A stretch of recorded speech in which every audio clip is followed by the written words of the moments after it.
మరి ఎంఎన్ ప్రసాద్ ప్లేటర్ గారు మాట్లాడారు. వాస్తవంగా చూస్తే ఇలాంటి దౌర్జన్యాలు, దుర్మార్గ పాలన, రెడ్ బుక్ రాజ్యాంగం పూర్తిగా అమలు పరుస్తున్నటువంటి పరిస్థితి స్పష్టంగా కనపడతా ఉంది. అది ఎవరూ కాదనలేనిది. అయినా కూడా పోలీసు వ్యవస్థ రక్షగా భటులు అని దానికంటే కూడా వాళ్ళే పూర్తి స్థాయిలో తెలుగుదేశం పార్టీ కార్యకర్తల్లాగా ప్రవర్తించడం అనేది చాలా బాధాకరమైనటువంటి విషయం. ఎందుకంటే ఈరోజు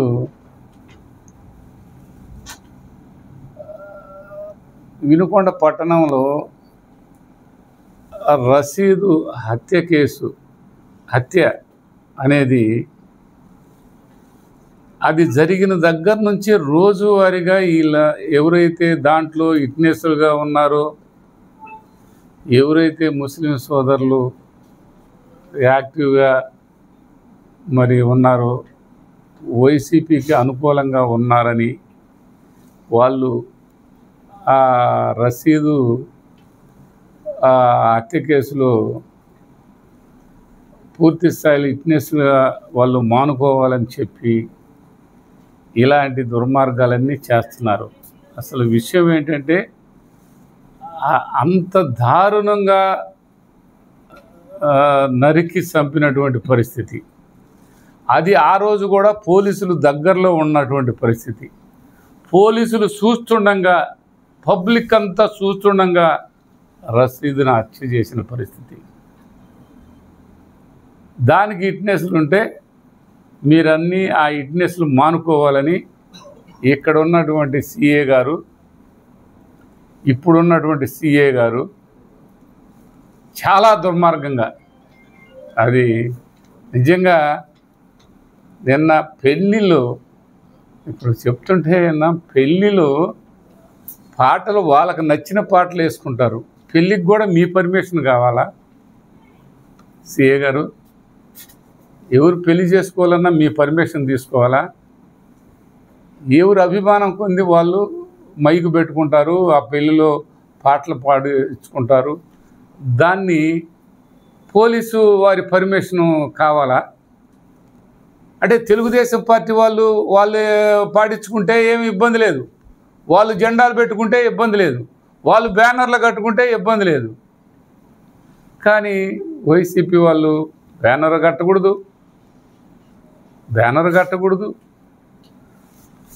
అందరూ చూస్తుండగా అడ్డగోలుగా నరికి చంపినటువంటి ఆ హత్యకి విట్నెస్గా కూడా ఉండకూడదు.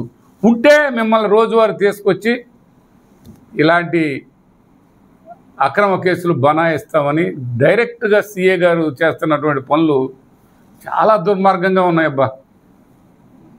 అదేవిధంగా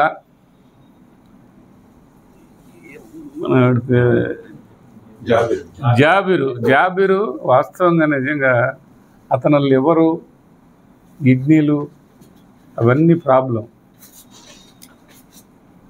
లివరు, కిడ్నీలు ప్రాబ్లం అని సర్టిఫికేట్ కాపీలు చూపిస్తున్నా కూడా ఆ సర్టిఫికేట్ కాపీలు అక్కడ చూస్తూ కూడా ఇవన్నీ పక్కనేసి వాళ్ళ అమ్మని పక్కకు నెట్టేసి పోలీస్ స్టేషన్లో కాకుండా సపరేట్గా ఒక రూముకు తీసుకెళ్ళి, పోలీస్ స్టేషన్కి తీసుకెళ్లకుండా సపరేట్గా రూముకు తీసుకెళ్ళి ఇదే సిఏ ప్రభాకర్ రావు గారు, ఎస్ఐ గారు, ఏఎస్ఐ గారు, కానిస్టేబుల్ ఆ రూమ్కి వెళ్ళి ఆ రూమ్లో ఇతనికి గోసా పెట్టి కాళ్ళు రెండు పక్కకు నెట్టి, మేము సినిమాల్లో చూసాం కానీ ప్రభాకర్ రావు గారు ఎక్కడ ఇట్లా చూస్తామని అనుకోవట్లేదండి. మీకు కూడా కనీసం కూడా లోకుల బిడ్డలని అనుకొని కనీసం అతను జబ్బు మనిషి అని కూడా ఇది కాకుండా పంగ చీల్చినట్టు చీల్చి కొట్టి మళ్ళీ నడిపించి, మళ్ళీ కొట్టి, మళ్ళీ నడిపించి అంత హింస పెట్టడం అవసరమా? వాళ్ళు ఎవరో ఏడో ఉంటే ఈయనకి ఏడ తెలుస్తుంది? ఆ తప్పించుకున్న వాళ్ళంతా ఎక్కడున్నారు, వాళ్ళని చెప్పు, వాళ్ళ పేర్లు చెప్పు అని చెప్పి ఆ విధంగా కొట్టడం